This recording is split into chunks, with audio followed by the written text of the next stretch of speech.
Hi there, this is Bo. And this is Jerry. And this is Don't Insult My Intelligence. It's the podcast that questions, challenges, and exposes things that just insult our intelligence. And those things can come from anywhere. Politics, society, music, movies, television, wherever. Yep, and we're going to talk about it all. And in most cases, it's probably going to piss some people off. Parents, be warned that this podcast is not for kids. It's PG-13 at best and a hard R at most other times. A little background. Jerry and I have been friends since high school, and we've always thought and lived a little outside of the norm, and we generally push the edge on most topics. Mm-hmm. And when we were young, Bo's dad, when he would bust us doing stuff, as dads will do, when we tried to argue any kind of BS explanation to him, he would just stop and stare us straight in the face and just say, "Don't insult my intelligence." Yeah, that was one of his most frequent sayings, so we heard that quite a bit growing up. So we thought it'd make a great podcast concept, and here it is. So here we go. Don't insult my intelligence. Let's see, so what we're going to talk about today is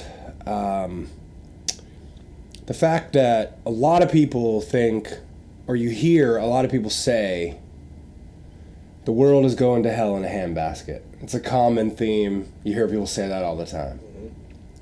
You're really insulting our intelligence by saying that, because the actual facts and statistics in lots of different categories really show you the exact opposite. That's right. That the world culturally, from a human being perspective, is really not getting worse. It's actually getting better. Yep. And that we're probably in the safest and most prosperous time to be alive as a human.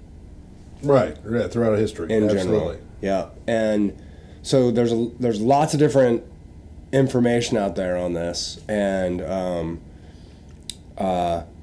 there's just a lot of reasons I think folks think that it's not as good as it used to be. Mm-hmm. And I think people use their own experience to kind of misrepresent what's really happening across the globe and across the country. And in the United States, we're kind of guilty of being biased. Sure. You know, and we want to apply like the United States experience to the rest of the world, and right. We're really in the minority. You know, on a global scale. Right. You know, we're a small percentage of the global population. Mm-hmm. So that's kind of where we are there. Yeah. So, and I've got a bunch of facts, but I just want to get your thoughts on it. Yeah. Fast before we dig into the facts. Yeah. It's true. I mean, I think, especially, again, when just in talking to people or reading anybody's comments on social media, you do get the impression that everybody feels like the world is in this. I've literally heard them say and seen what they've posted where the world is going to hell. Like everything is so much worse and life is horrible. And that's just not true. There's, maybe what they want out of life is going to hell in a handbasket, but the world's not. Yeah, like what do you mean? Like, what's an example of that? Like when you say that? Well, like the political climate. It's like there's this, there's that. People aren't. It's just because they're not happy with the situation, right? And so it's like, and not to say that the situation's good, but it's not going to hell in a handbasket. Nobody's blowing nations up. Nuclear bombs have not been let off. Right. But you would think, listening to some people, that that's like one step away. That we're right there. And that's just not going to happen. Right. It's not. Example, people want to talk all day long about North Korea, right? Right.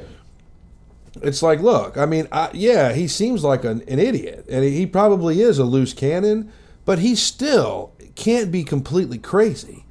I don't care what he's developed. All he's doing is developing things to try to start to get to a playing field to keep us at check.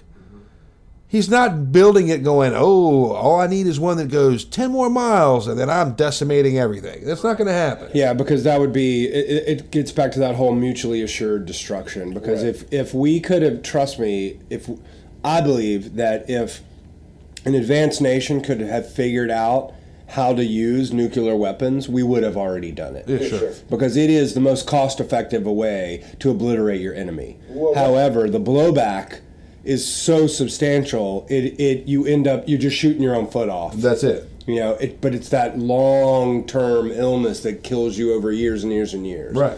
You know, because really there's some interesting studies that have been done on the effects that us bombing Hiroshima have had over the world economy. You know, that it was really not a smart thing for us to do. Sure. In the long term, in hindsight. Right. But, so North Korea, there is no way that them launching a nuke would serve any purpose for them at all, because we would nuke them because we would destroy parts of Russia. We would wipe out South Korea, which we probably do more business with these days. The only country we do more business with is China. And South Korea. But think about all the stuff that comes from Korea. Samsung televisions, all the Android phones, all the computer monitors. Like, I think 50% of the world's computer motherboards are made in Korea. Right. South Korea. Right. So there's no way we're dropping anything in North Korea. Right. We're going to go in there, if at all, the worst cases, we'll go in there with military. Sure. And devastate them. And even that will affect that will have a substantial impact on our economy if we go into North Korea, because it's going to ruin shit in South Korea, which is going to impact us. Because I don't think people realize how much stuff we get from South Korea. Well, right. And, yes, that would be the logical thing we would do militarily, right? Yep. But not even the blowback on, I mean, if North Korea, like I said, the man can't be that stupid. Right. It's not even just the fear of the U.S. If he were to shoot a missile off and actually, at us, whether it be us, our territories, or Japan, whatever, or our allies, right? Or South Korea. The global backlash he's going to get. It's going to be bad. And I think really the only thing there, to get us back on track, the only thing there, I think what he's doing is he's going to use it as a bargaining chip to get better resources. I think what the real thing is they want more stuff from China at a better price or whatever. They want a better trade deal with China. Right. And that's probably what's going to end up happening. That would be my prediction. I heard somebody talking about it that was pretty smart, and they said that's really the only thing in play. Because that's what they want. Because they're being restricted trade because of their non-participation in all these other global things that we want them to do. So they're like, no, you got to play nice. You got to put on your big boy pants, play nice in the world, or you don't get the goodies. Right. At the end of the day, and they want the goodies, but they don't want to put on their big boy pants. Exactly. But that being said, so the hell in the handbasket thing is people are like gloom and doom. Yes. We're not going to have a nuclear war. Right. Not to say that he might launch some nuke, but there's no way we can retaliate against it. There's it's not feasible. And even if he did, it would cause tremendous devastation, but that would be the last thing he does. Sure. Yeah. So, and then we're going to go in there and it's going to be nasty. Okay, so really that's about the only real thing I guess you could really say might actually happen right now. Who knows? I mean, I guess, Turkey and India are always, Pakistan and India are always, seem to be on the brink of war forever. But the whole Israel situation, I mean, but that's been going on for how many years? I mean, forever. Okay. So, to get more into the facts, are people, I saw this amazing TED Talk, okay, and you watched a little bit of it, and there's a whole series of them, and I just flipped off of it, but let me give you these guys' names just to give them the credit, and it's really, really well done. It's this father and son scientific team from Sweden, Hans and Ela Rosling, and they have taken a couple hundred years in some categories and 50 years in other categories of data that's provided by the United Nations about all these stats around the world, and what they're basically showing you here is in almost every category that you can track, statistics about quality of life, about prosperity, about health, longevity has all significantly increased or skews to the positive over time. Right. And the interesting thing that they do is when they survey people about it, everyone believes the opposite. That's right. So they have this great slide, and I will put a link to it in our show notes to this, that shows where they ask questions on deaths from natural disasters, right? So they ask people, since 1900s, have deaths from natural disasters increased, stayed about the same, or decreased? Okay, so they asked, they surveyed people in Sweden, and I think it was 13% chose that they've gone down. Okay, and the answer is yes, they have gone down. So that means 87% chose either that stayed the same or gotten worse. It's wrong. Okay, and it's wrong. So 87% of the population was wrong, and only 13% was right. Right. So then they surveyed the people at the TED conference. Now, if you don't know about TED, it's technology, entertainment, and I forget what the D stands for in TED. Technology, entertainment, and development. Development. Who knows? But it's all about technology and about making the world a better place. So you would think the people at the TED conference might be a little more up to speed Right. on these issues, and as it turns out, no, they weren't. Because only 30% of those people got the actually correct answer. Well, they're better than Swedes. Better than Swedes, yes. And in general, so almost twice, or more than twice, than Switzerland, right. General population. Or Sweden, rather. But then he went to a zoo and had chimpanzees randomly answer the question, and they got 33% right. So the chimpanzees beat the TED audience. Yep. So what it's showing is that people have a false understanding of what's going on in the world, right, for lots of different reasons, and we'll get into those. Yeah, absolutely. Okay, so before we do that, I want to talk about some of the stats and kind of get your reactions to some of the stats. Sure. Okay. So, all right. So one of the big things that they did is they talked about the income gap and prosperity. Okay. So I'm going to put a link to these because this gets a little bit involved, but I think it's important. So over the last 50 years, so we're talking about from 1967. All right, in 1967, there were 3 billion people in the world.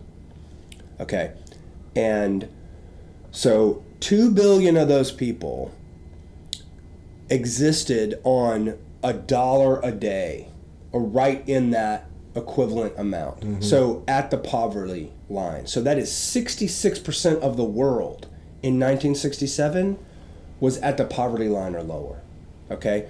34% of the world, or 1 billion people, so 2 billion people were in poverty, 1 billion people were above the poverty line, existed on $10 or more a day. Mm-hmm. Okay? So that's kind of where we were. And most of those people in the, I guess, wealth part of it were in North America, Europe, and Japan. Right. Okay. The rest of the world was in the developing countries, and you got to think this is 1967, so the developing world was a whole lot bigger than it is today. That's right. Right.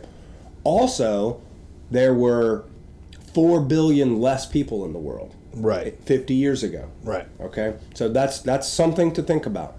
So then, if you look at it today, that's still 1 billion people are still in that $10 a day or less category. Mm-hmm. So that drops it out. So if you look at that from a percentage perspective, because now there's 7 billion people in the world, that's only 14% from 66%. Right. Okay? Now, it's still 1 billion people, but it's 1 billion from out of 7 billion and not 1 billion out of 3 billion. Correct. Okay? So there are 6 more billion people in the world who are better off than the original 1 billion. Okay, now I'm generalizing a lot here, and there's a lot of individual stories, and then there's certainly people that are at horrible scenarios. But that right there shows you that in general the world is way, way better off. And then the other thing is people talk about the money gap, the gap between the rich and the poor. That's really in that 1 billion of the people that make the most money.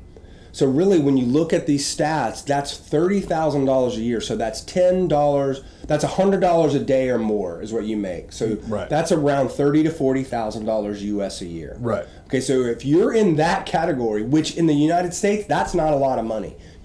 It's tough to live on $30,000 a year. You're scraping by.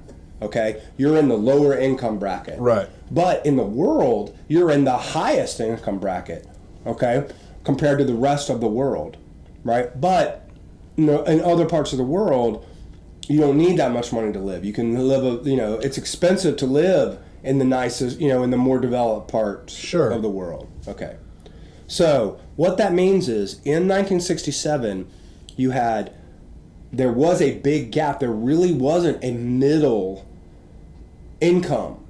It was poor and rich in 1967, but today that's all you hear about, at least in America, is the wealthy and the poor.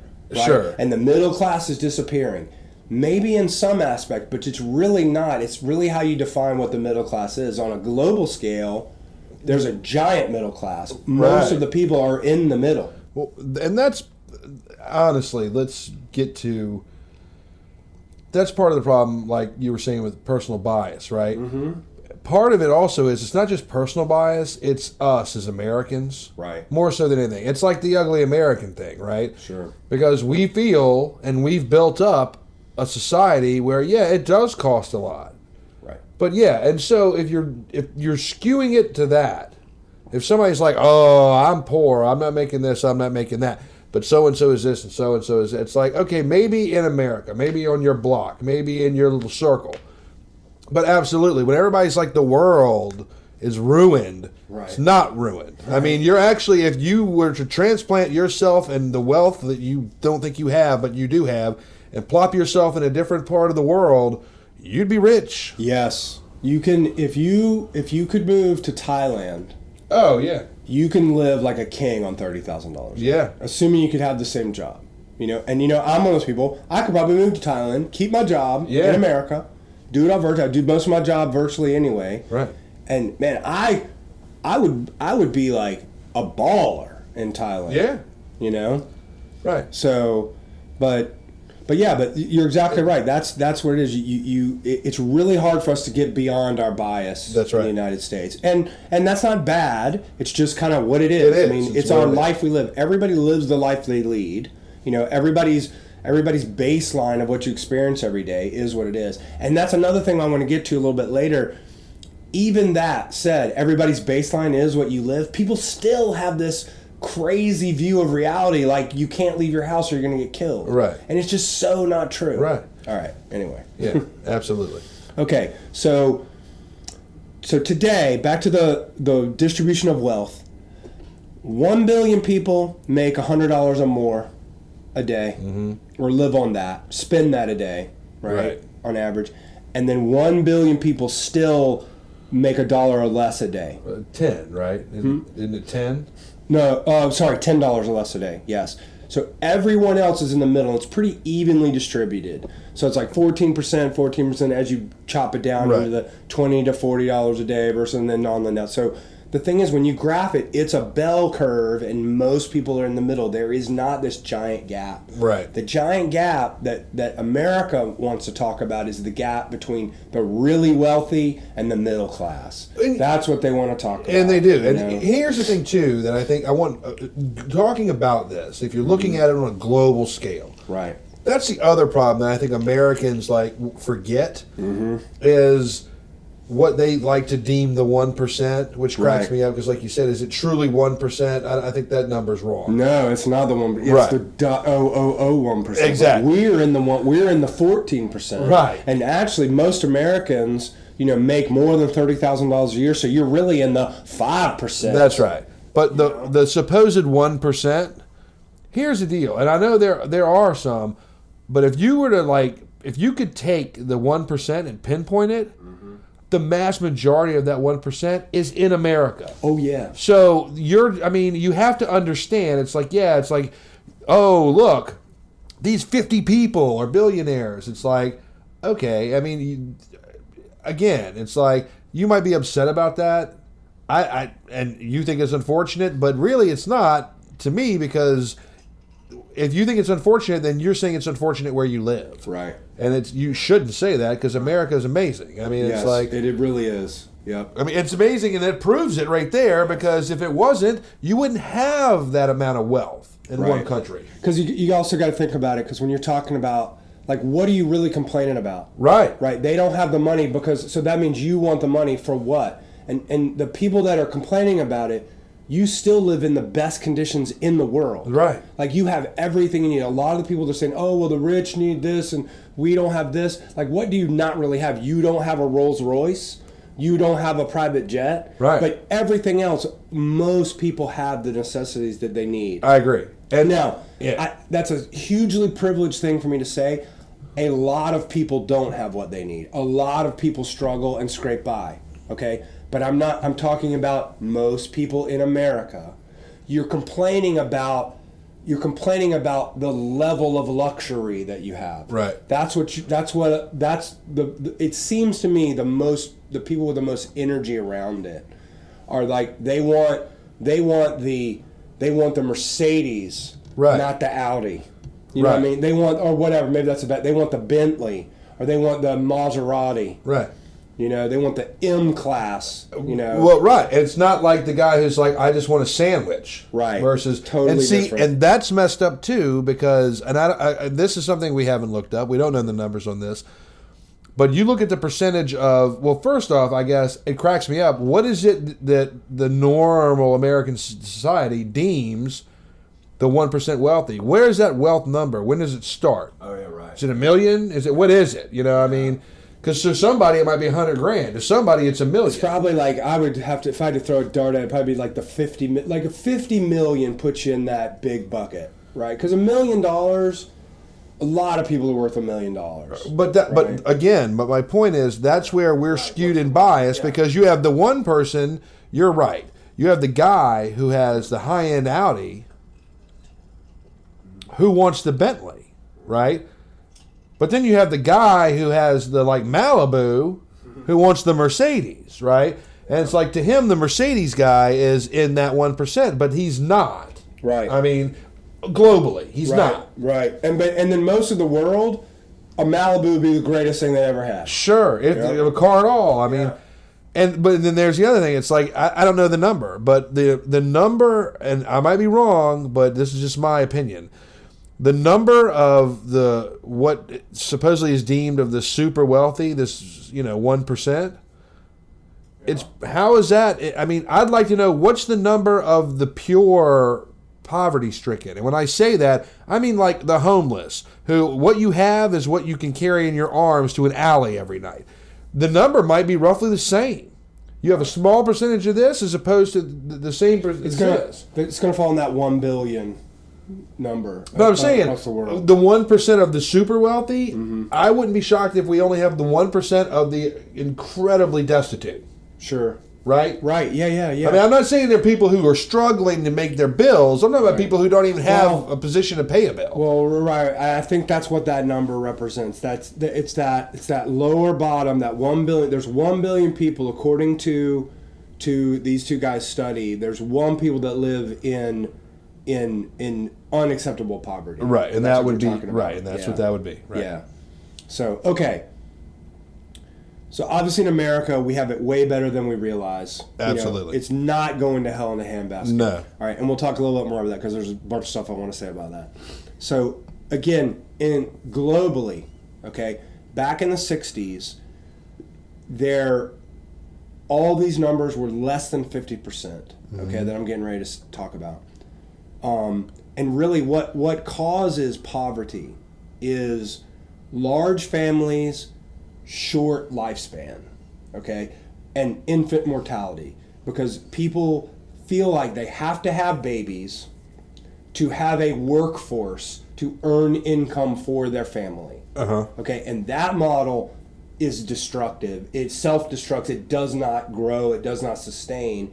It just causes more of the conditions that they're trying to get out of. Right. Okay. So the goal is to have 2 to 3 child families, and your lifespan increases where the children aren't needed as income earners. Correct. You know, they're needed to go into the workforce in general, into society, not into just going and fending for your family. They're not a commodity to your family. Right. You know, they're an asset to your family, you know. You know, and So, real quick, on speaking on that, I know we didn't discuss this before, but this is a good, I feel, and it plays into the longevity, right? The life expectancy. Right. Is before, what you're talking about is more kids, more worker bees in the family unit yes. to help Yep. offset costs and to create more money. Yeah, just to pick more food, beg whatever for more you money. do, right. Yes, whatever it was. Where yes. now, it's almost like, because of the life expectancy of humans, or especially in this country, right. you need them. It's almost like you need the children at a much later date. Potentially, you grow older. You know you need. Oh, I have my Social Security. Well, no one expected you to live to 97 years old, right? So it's like you might have to have a little help. That is something that we're going to have to deal with. Okay, so, but back in 50 years ago, over 50% of the world was in that model, meaning that people had huge families, low life expectancy, very low quality of life, much more poverty. It goes back to that. You know, where 66% of the world was in poverty. Right. Okay, because they had that model. Now, and then, so today, and then all the other things that go along with that. Women weren't being educated, so really all they could do is either be manual labor or be mothers, baby factories. Right, housewives. Right? And then less medical care was given, less children were vaccinated, you know, all that kind of stuff. So now... So you switch to today, 80% of the world is in that 2 to 3 children family model. Less children, longer lifespan. 80% of the world participates in vaccinating kids against the most communicable and contagious diseases. Right.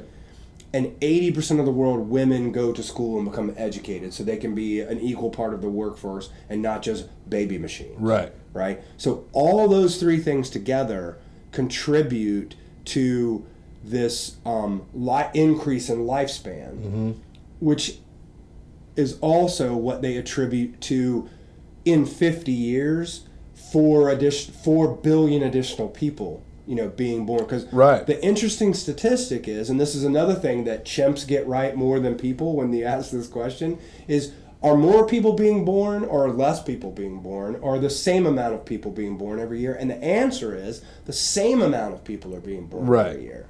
And and it's actually kind of dipping down and down a little bit.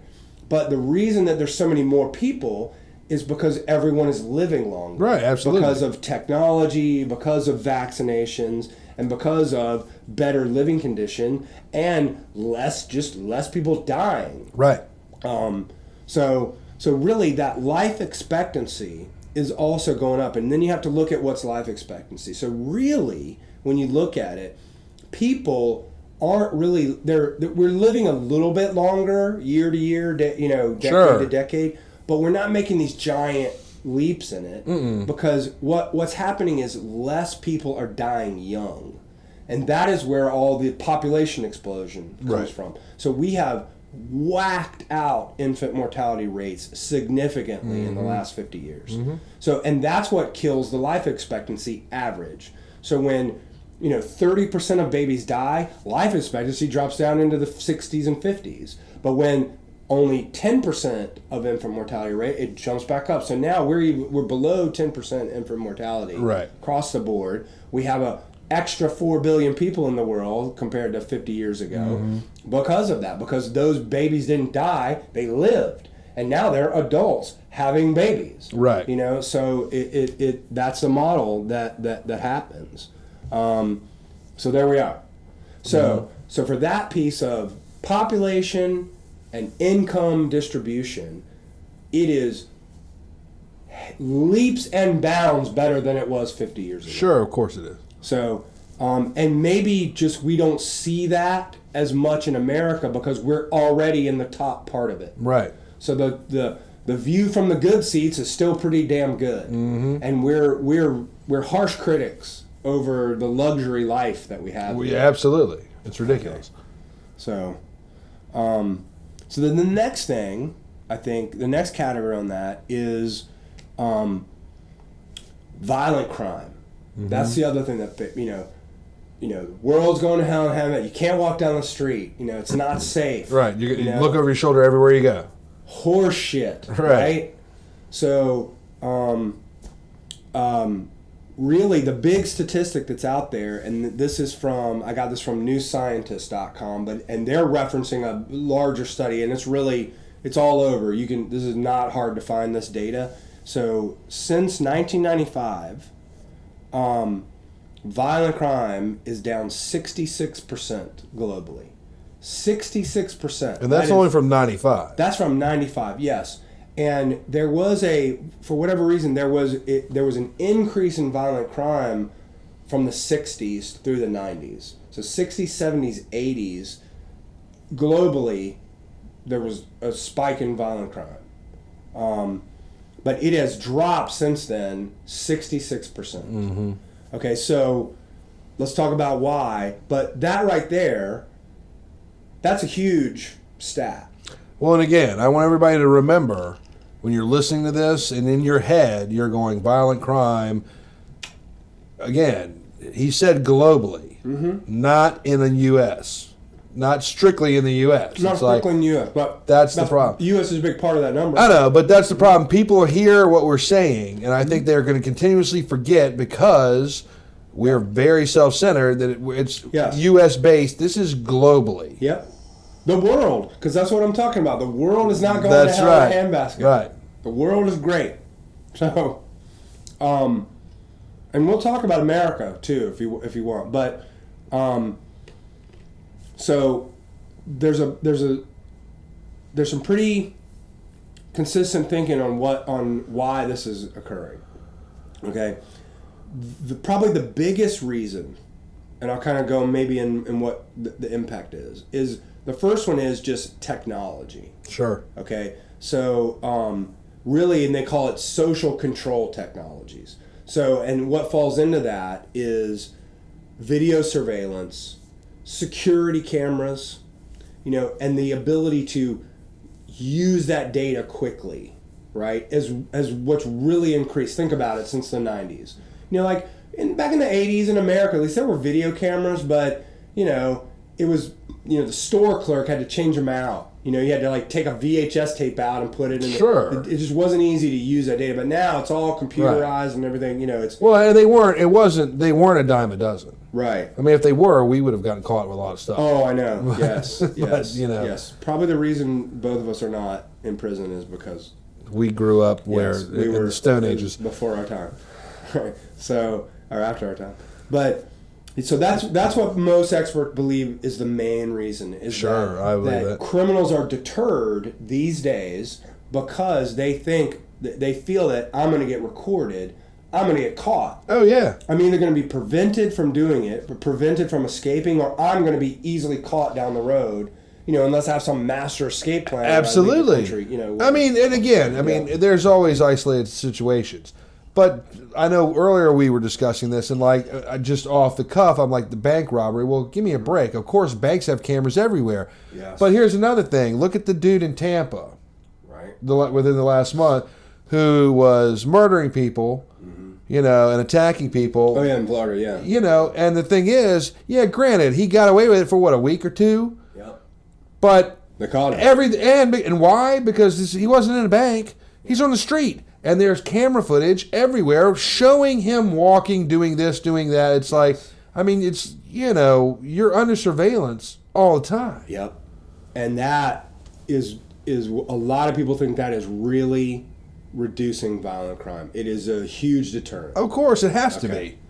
So then the other probably largest effect is the increase in the last 50 years or 60 years of just governments moving to democracies. Sure. Because in general, a democracy is a safer, less violent place to live. Mm-hmm. Because if it's not a democracy, then what is the rule of law? Right. Right? Force, most of the time. Military. Like, they rule through violence. Right. So in most cases. Sure. Because most dictators or emperors or king that don't have a parliamentary system or some type of democracy, right. They rule through Yeah, there's violence. no checks or balances, and they just It's the Saddam Hussein model. Right. Right? So in 1950, there were 5 or 6 democracies in the world. And today, there are more than 50. More than half of the countries in the world are now democracies. Yeah. So that right there brings the level of violent crime just way down. Absolutely. Okay? And then in democracies, there's better rule of law, there's courts, there's due process, there's all that stuff that helps criminals get convicted. Right. All right. So then this newer one, which I kind of like, and it's going to be interesting to see the effect that was mentioned, is recent trends in anti-bullying, which started, the anti-bullying thing kind of started about 15 or 20 years ago, when in school, the feeling on bullying changed from, hey, it's a rite of passage, it helps you, become a man. Kids will be kids, whatever. Be kids. It changed from that to, no, that's wrong. You shouldn't bully people. It's violent, and it's wrong. And now those kids from that generation in most Western countries and in Asia have now become adults and moved into the general population. So you have that foundation of being an asshole is wrong. Right. Because that's what it comes down to. When you're bullying someone, you're taking advantage, you're committing a crime, you're committing assault in most cases, and prior to the anti-bullying movement, it was reinforced. That was like, it's okay. Right. It's not that bad. So if that's your baseline of, hey, it's not that bad to basically be a criminal, then guess what? It's not that bad to go be a criminal. Right. And for those people that might have been on the bubble, that have been that tendency to go one way or other, if you've learned that it's okay to do that shit, then you're going to have that. Right. More often. So I think and to me, that's a soft statistic. There's not good statistic, but I think that's worth a mention. Yeah. No, absolutely. I mean, no, because it's true. I mean, it's, you're right. I do believe that, there's always going to be bullying. That's because part of that is, let's be honest. The bulk of bullying is insecurity on the part of the bully. On the part of the bully, right? You're trying to establish dominance. And so that's always going to happen. But you're right. Because it's not like back in the 50s or the 60s where Dad would be like, well, that'll build character for your child. It's like, now it's like, no, it's harmful. It's a problem. And it's just useless. There's really no place for it. So, yeah, absolutely. I agree with that. So it'll be interesting to see how that pans out. I certainly, I have a daughter in elementary school, and you know what? They have anti-bullying day. They have a couple things where, and then they have this, they have a bully process, where you can, if you feel like you're getting bullied, you don't even go to your teacher. You go straight to a person, one of the guidance counselors, and they have a whole thing on it. So it's really out there, Yeah, it's good. So, all right. So then I think the other thing people talk about in this topic, the world's going to hell in a handbasket, is natural disasters. Sure. Right? So, and the big one that I think gets a lot, so we already talked about did we talk about the actual numbers of people that die every year from natural disasters? Yes. We talked about people guessing about it. Right. Whether it's going down or up. Right, okay. But we didn't go into numbers. So I'll give you the actual statistics from the United Nations. Okay? And this goes back to our friends, our 2 Swedish scientists. Hold on. So going back to Ela Rosling again, our Swedish scientists, and again I'm going to put a link to their TED Talks because they're excellent. You really, really should. You'll really get a lot out of it if you watch these. There's like 4 or 5 of them. They're great. So they have data back to 1900. Okay, on these natural disasters, they have good data on tracking deaths. So in 1900, and thereabout in that decade, about 500,000 people a year died in a natural disaster. Okay, whatever it might be, a hurricane, a tornado, an earthquake, a tsunami, whatever. Okay, so that's a very, I mean, it's a lot of people on an annual basis, but it's still a very small percentage. So that, because of technology and just understanding and being able to predict when these things occur and evacuate people and actually less people die, like being able to save people who were injured and people don't die from their injuries. Right.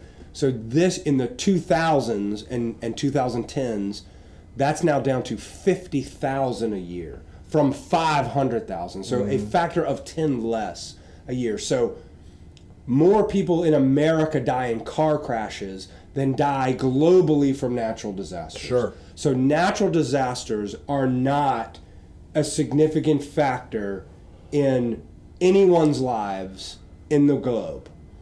Okay, at a global level. Yes, if you're one of the unlucky 50,000 that is there when the tsunami comes in, sorry, you just punched your card. Sure. Right? But you're 50,000 out of 7 billion. And this is death, though. This is death. Right. We're not talking about people that are just affected by it. Right. That's a different thing. Right. Okay, we're talking about death. We're talking about the world going to hell in a handbasket. Hell in a handbasket means people are dying. Right. In large numbers. And the fact about natural disasters is people are not dying in large numbers from natural disasters. Right. 50,000 a year. More people die in car crashes just in America than that. I agree. And so next, to segue from that, I think what you need to speak on is because we seem to think that it is worse, there are no more natural disasters now than there have been. No. It is a natural cycle. On some things. Earthquakes, not so much a cycle. Maybe, it's kind of random. Hurricanes, there is a cycle. These are weather patterns. I mean... Yes. And people don't like to hear this one. So this one's going to be controversial. And so I've got some data here from one of the international weather tracking websites. And I'll have the exact one, but it's the Atlantic Herdat Storm Index. And it goes from 1878 through 2010. Okay? Sorry, that's what the scale is. And when you look at it, on average, there are from the 1880s until into the 2010s, there were on average 15 or so hurricanes a year. And it goes up and down. Hurricanes are storms. Sorry, named tropical storms. Right. Okay. So that is inclusive less, right, of hurricanes. Okay, on average, these big storms. All right. So now there are, when I look at the chart, and again I will post the chart and the link to this data. So in 1890. And they have a larger margin of error in the 1800s just because of the tracking, and they probably missed some storms. Oh, sure. And who knows, because it's the 1800s. There was a spike of 23 or 24 storms that year. Okay, that's in 1890 or so. Okay, so let's jump all the way forward to 2006. There were 28 storms. So 4 more than in 1890. Right. Okay. Now, is that a significant increase? Maybe on a hurricane scale, maybe it is, but that's just, you're still relatively there on the same number. Then, if you look at in 1930, there were 24. In 1970, there were 19. In 1995-ish, there were 23. So that's where we are. So there's not like one year there was 50. And 1 year there was 5. In 1 year there was 5. Well, yeah, there's some weird years. Some small years. Yeah, where there was 8 here or there. But again... But I guess the point is, it's not showing from the pattern yes. an increasing amount year after year. The trend line is flat. Right. It is not going up. It did not start low and going up. I mean, just hurricanes occur on some cycle. Now, the jury's still out on whether climate change or increase in temperature is increasing the intensity of these storms. Maybe that's true. I don't know. It's too soon to tell, I guess, on that. But there's certainly not statistically or significantly more storms now than there was over 100 years ago. Right. And, my opinion of that, I don't agree. I know people are going to say, oh, no, climate change is causing this. Honestly, the intensity of the storm, I mean, I remember before we were born, my parents talking about storms that were horrible. Mm-hmm.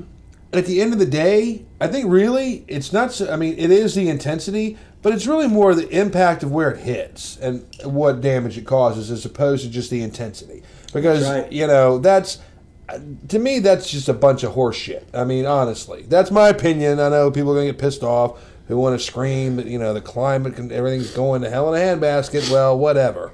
The data doesn't say that. That's right. And that's what that's kind of the whole point. Right. Is the data says the opposite. That's right. So this is one where, well, it's not getting better. And I guess on the hurricane scale, better would be no hurricanes. Be great not to have any. Sure. So this one, it's not getting better, but it's certainly not significantly getting worse. No. So I think it's just a normal, natural weather cycle, to be honest with you. It appears that way over the last 100 years. Now, I'm sure that there's people that can debunk all this data and get all in it, but I'm going with what we got here. Right, of course. So, anyway. So that's the thing on hurricanes. So we seem to be okay on hurricanes. So just in general, so what we're looking at here is, why do people have this weird view? Why do people like to say, oh my God, the world's so horrible, everything's bad, Right. Because a lot of times, like the situation I see is, you see a person say that, or you read where someone says that on social media or somewhere, and in most cases that person then left their nice house in their climate controlled environment, put on their really nice clothes to protect them from the elements, put on their polarized sunglasses, jumped in their awesomely safe vehicle, drove to some store to have their imported 3-day food supply given to them, already cooked, already prepared, and enjoyed, and then came back. And they weren't attacked. They weren't threatened in any way. Nothing happened to them. Yeah. And they were completely safe. Act of God didn't crush them in their path. They weren't scooped up by a tornado. An earthquake didn't happen, and they didn't have a violent crime attached on them. And seemingly they have the money to afford all these things. Exactly. So what is so bad about the world? And I really think it's our skewed privilege, and just, at least in America, you're right, our yearning to have more luxury that we want to have. Yeah, absolutely. Absolutely. And maybe it's even rationalization or justification to kind of do what we continue to do, because I need to stay here in my little bubble, right? So I don't become a statistic, right? Well, here's a good point. I was just thinking, and I know we're trying to base it off of the phrasing. The phrasing is, "World's going to hell in a handbasket." Right. So we're coming to you with facts and data that are global. Sure. But it's the trend in this conversation. He keeps coming back to America because we're self-absorbed, and it's ridiculous. But part of that too, like we hadn't talked about, which I didn't think about earlier, is like, again, the social aspect. Well, actually, I'd be shocked. I would like to know, because all we know, that's the thing too, all we know is what we know from being in America. What we hear from Americans, what we read from Americans. I don't know that somebody in the Netherlands really thinks the world is going to hell in a handbasket. They might not be, right? I don't know. It seems like if the stuff from Sweden holds up, I think a lot of people have the same. Yeah. You know, I mean, well, you're right. I mean, I guess if you're going to ask, I think in Sweden they got it pretty good, but they still don't think that way. But hold on, if you ask, they're asking specific questions. Mm-hmm. I'm talking about a general attitude. Right. I don't know if they go about their day-to-day life thinking, oh, the world is ruined. You know, it's like, I don't know that they think that. Well, I think if somebody said, do you think there's more earthquakes now? Then, okay, I might answer yes.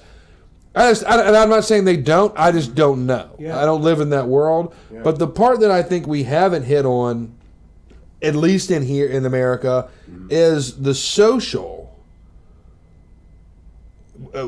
supposed inequality. Right, that pisses me off more than anything. In the sense, and we've talked about this individually. Yeah, tell me some more about that. What do you mean by? Well, okay, so especially in our country, racism is rampant. Mm-hmm. Is it? Right.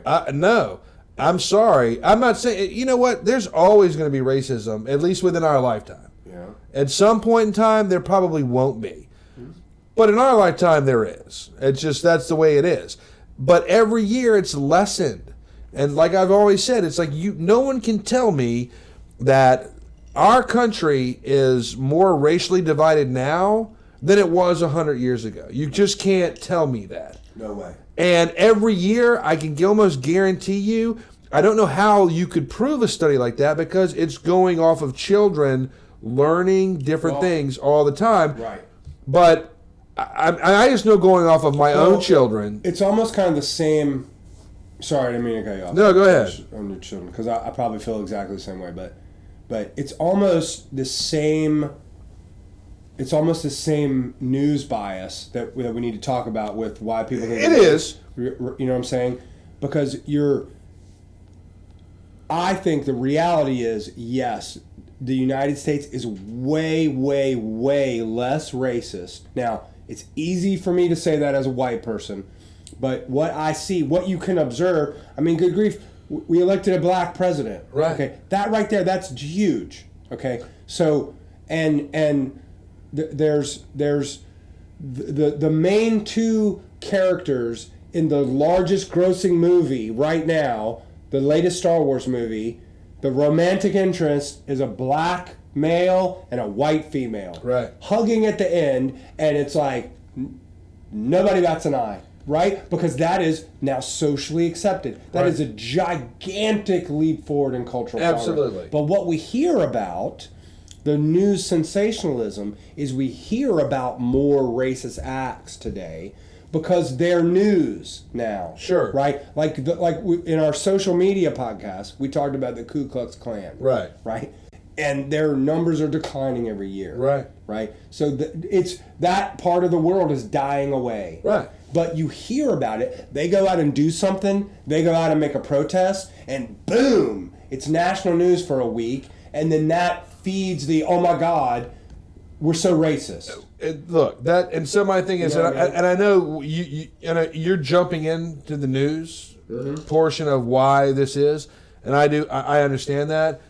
I'm not saying it's perfect for everybody, but in no way, shape, or form on any of this is it worse than it was yesterday. It's not. I agree. I mean, that's bullshit. It can't be. I mean, because when I was a kid, my family's restaurant still had. They didn't have it, but they physically still had separate bathrooms for white and colored. Right. That restaurant in the South, it was still there. There were double water fountains in the kitchen. There were 2 bathrooms in the kitchen. Okay? And I remember asking why. And, my granddad telling me, well, that's the way it used to be. Now, that was in 1975. Right. Okay? Now, try to do that today. You can't do that today. That's the thing. It is not perfect. There is still racism. There is still discrimination. people are not given the same opportunities because of their race, sex, religion, creed, whatever. But it is way less than it used to be. It is not integrated into the fabric of the government anymore. It is All not. right, so we're getting off that. So that part of the world is also getting better. Elements of society. So I don't want to jump head first into the race thing. Yeah. So to get us back to where do these views come from? Okay, so I think that there's a couple things there, and we've already talked about personal bias. Like we talked about you're super safe, and then something happens to you. Like let's say you get carjacked, or let's say you get your mugged or your wallet stolen, or identity theft. Well, the world's going to hell in a bandit. No, you were just a statistic. You were an outlier. Right. You could get struck by lightning. That doesn't mean that lightning storms are increasing. It just happened to happen to you. Yep. It's gonna happen to some people. It happens to thousands of people every day. Mm-hmm. But it doesn't mean that that's happening across the board. Right. Because it happened to you now. Everybody will experience this situation. Yes. And you see that a lot. People hold on to these things that happen, these outlying events, and that skews their reality a lot of times for the rest of their life. Mm-hmm. And I get it, because a lot of times it was traumatic, or whatever, and so it affects you. You have post-traumatic stress disorder from whatever crazy thing happened to you. Whatever. If you're in an earthquake, I get it. Then the other thing is there are outdated facts. So what's occurring in schools? The process of updating curriculum in schools takes too long. And that's just part of a broken system there, where books are printed and not everywhere just uses computers that can be updated quickly. Right. Facts are updated and distributed way faster. That's it's right. digital. Hard print media has a life cycle, and this day and age, facts and new data comes out much faster than we can get new books out into circulation. That's true. But I will say on that one, again, because of the world we live in and technology and how it's made things better, I would almost think that in the next 10 years, that portion will be skewed down to almost nothing. It's getting better and better. Again, another thing. That's another thing that's getting better and better. Right. I mean, because even in public schools, and again, this is really privileged of me to say, but my daughter goes to a public school in North Carolina, which does not have a great school system, in general. It's one of the lower ranked states always. Right. The actual county I'm in is one of not the greatest. I mean, it's actually kind of the black eye in North Carolina. I live near Charlotte, North Carolina, and it's not a great school system, but even her school, every classroom has Chromebooks. Right. They all have laptops. Right. So that what you're saying is that's getting better. It's going to change. Yes. Within 10 years, I think that whole portion of why people think this, that will diminish. Right. The personal bias will not. Yeah, that's going to be a hard one. The next one will not. Right. But this one will. Yes, hopefully that will. The outdated facts. So facts and data, we're becoming more of an information society. Absolutely. So it's harder to hide the truth. It's harder to skew things. Things can be debunked, or at least questioned. Right. So then the next one is the news bias, because that's probably the primary thing that creates this. What makes people believe all these things that just aren't true? And it's really, if it bleeds, it leads. It's if that thing in the news, and it's funny when you watch the TED Talk I want to link to, it's why do the chimps score better on these tests of predicting what the world is really like from the data, is because chimps don't watch the news. Right. They just choose randomly. Right. But really, we hear about now, and you were talking about the one time we were talking about the news cycle, right? That also doesn't help these days. It's actually making it worse. Back in the mid 80s to late 90s, the news cycle was only a few hours a day. Right. It was in the morning, and then it was at night. Right. Now it's 24 hours. Yep. And now it's all the time on the internet, and now it's all over YouTube. So now there's this need to feed that monster. There's need for content all the time. Right. So anything that has a spark of sensationalism is a story. So you're hearing about shark attacks. For a while there, people thought that shark attacks were increasing. They're really not. The chance of getting bitten by a shark are minuscule. Right.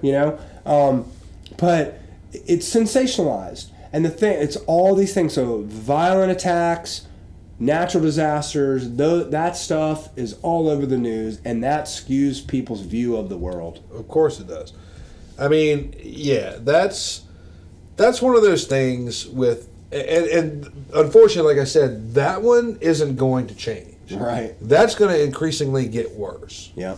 And all I can say is this. I mean, and the thing is, I think when people are like, I hate the news, a lot of people hate the news, meaning they hate to hear it. They hate to see it because it is all gloom and doom, right? Yeah. I hate it because it's not and again, I'm not, I know there's the whole fake news, jargon running around. I'm sure some outlets, depends on, how credible you are. Some's fake, some's not. But the one thing that does hold true is all of it's negative. Right. And what kills me is that the general population I hate this. They're like sheep.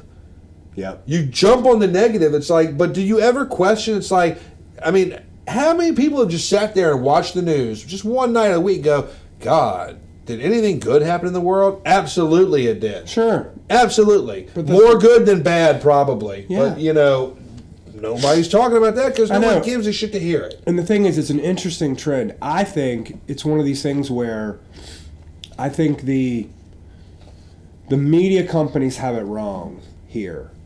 Because if you look at the most popular YouTube video ever, okay? This is kind of an interesting thing. And maybe it's been eclipsed now, but for the longest time, the most popular YouTube video was that little cat, where it was a cat video. Right. And it wasn't cat being killed or maimed or dying in an earthquake. Right. It was a cute little cat video that opened its paws and made a face when the person moved its finger and did it over and over again. And that was the most popular YouTube video in the world because it made people happy. Right. And yeah, it's funny, it's whatever. And in general, the most popular YouTube videos are songs and things that make people happy. Children doing something stupid, right? Yes, people love that stuff. So, to me, the news might be more popular if they showed more of the good stuff going on and less of the bad stuff. I mean, but that might be an interesting experiment. I don't know, but I think so. YouTube, I think, seems to.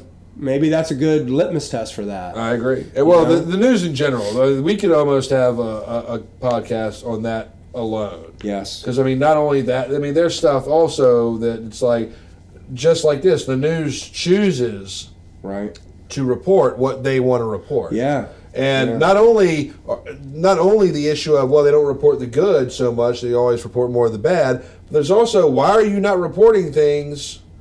And this can come up in another podcast, hopefully we'll have soon. But for instance, what's going on in Iraq? Does anyone in this country know? Right. We know we're still there. Yeah. And we're not all sitting in the damn desert drawing fucking shit with a stick. Something's going on. Why do we never hear about it? Yeah. Out of sight, out of mind. Is it not popular? What's their reasoning? But the news is bullshit because it's not truly news. As far as I'm concerned, you have the good, the bad, and the indifferent, but you should be treating all of them equally in the media. You got it. And you know what? I think that is going to be, so let's make sure we capture this. And I think we do need to do what happened to the news as kind of a theme. I agree. Because when you go back and look at it, what happened to the Walter Cronkite level news? Because if you go back to the FCC, when TV became a thing, right, and the government had to say, okay, we're going to have to figure out how we're going to do TV. To regulate all this. Right? Part of what was legislated into the laws around the FCC that controls the airwaves was you had to allow, if you were going to buy a bandwidth, right, that at the time it was the three big companies, ABC, sure, NBC, CBS, you had to dedicate a certain amount of time per week to news that was not revenue generated. Right. And all that has gone by the wayside. Gone away. Because all the news outlets are revenue generated. And why can't we not get back to that? Because, like, if you remember, like, ABC, I think, broke the Watergate scandal. They broke that. A major news took down the president. Right. Basically. That would never happen today. No. It could not be done. Nope. You know? It could not be done. Yeah, okay. So that's what happened to that? Right. That's a story, and that is absolutely a podcast. Yes. In and of itself. And that, I think that is the main thing, that news bias, coupled with the fact, with the bad data that we have, that we get as children, the news bias, and then our natural intuition of self-preservation. Right. Those three things kind of coupled together create in most people this, oh my God, the world's going to hell in a handbasket. Right. I agree. Right? So, okay. So we're at about an hour here. Yeah. So I think we've hit on this one. Yeah, absolutely. Good discussion. So really, don't insult our intelligence, please. The earth and the world, the human world, right, is not going to hell in a handbasket. No. We're safer than we've ever been. The wealth of the world is more equally distributed than it's ever been. Yes, there's still a small percentage that controls a whole lot of it. Right. But the rest of us have a lot. Okay? Yeah. There's no more natural disasters than there normally are. And there's no more hurricanes than there normally are. And violent crimes are down significantly in the last 25 years across the board. Yeah. And you are safe to go wherever you need to go. Yeah. In general. Yeah. The most statistically, you were safer than you've ever been. Ever been. People are living longer than they've ever lived. And honestly, the most dangerous thing you do is get in your damn car. Is a car. That is the most dangerous thing you do. You increase your chance of dying 1,000% when you step in that car. Right. So just think about that. I would say with this one, so look, hey, anybody who wants to on the message board, send in any feedback, any rebuttals on this one. Oh, you're going to get some. I am. I mean, but you know, the thing is, out of all the podcasts so far, this one, I'm really, for once, I'm not going to go at it cynically and sarcastically. And I'm going to be like, yeah, I want to hear, because there's something. I mean, this is such a broad one. Yeah. I'm sure there's something we're not thinking of, and like we've talked about, I even told Bo, it's like, don't get me wrong, absolutely. If you subsect everything down, you can find something that is worse today than it was yesterday. In its own, yeah, individually, sure. Right, individually, but overall in general, right? It's not. But I'd love to hear what people might. Well, I'll give you one. Twinkies are worse today than they used to be. Well, of course they are. Twinkies used to be better. Well, they took them away, for God's sake. And now they're not as good. And they're not the same. Anymore. No, they suck. Yeah. Well, we can go on that kind of thing all day long. But, I mean, TV, well, no, actually, that's a whole different subject. Yeah. TV is better now, Totally. except for sitcoms. Yes. That's the only avenue that sucks. Well, whatever. That yes. But we'll have a topic. We'll go on to that one at one point too. Yeah. But yeah, anybody that has stuff, please throw it at us, because we would love to see. And you might with this one. Honestly, I think this is going to be an open-minded one where we'll go, okay, let's really look at that. Sure. I mean, more so than, let's say, flat Earth. I'm not looking at shit for that. I mean, but yeah, this one, and even the social media, I'm not going to look at really as much as I would look at this. So yeah, throw stuff at us with this one. I'd love to sit there and contemplate it. Absolutely. All right. Everybody's fine. The world is not ending. We're not going to die. Don't insult my intelligence. Please. Even though I am poor, and those motherfuckers that have all the money piss me off. Bye. See ya.